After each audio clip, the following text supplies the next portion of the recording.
Thu biết mùi na hở quang chẳng lẽ hở na kỳ liên giống thần câu bần đinh cá chi lại lò cá giom lại lò Giêsu ca bông tiếng tên ca ngợi ta thần nát lệ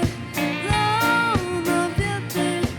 Giêsu mai ở chốn an thiên tin hạ lại lúc này làm nó tôi cần khát lại để tôi xin ác luôn cho mình cần lại mỗi ba thứ bất ta ra trong thứ biết gì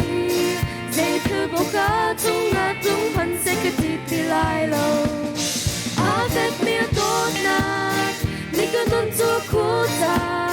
hem te la kêu bên ta bôi pa ca lo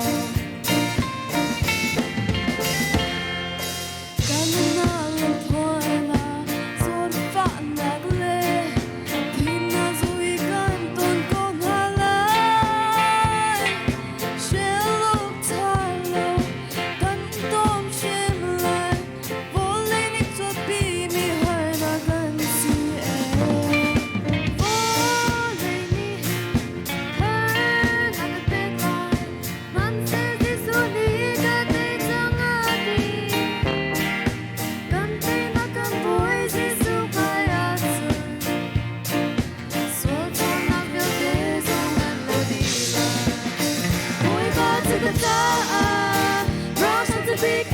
gì dây thứ bộ cá trong ngát lung phần sẽ cái thịt thì lại lâu Avec mia donna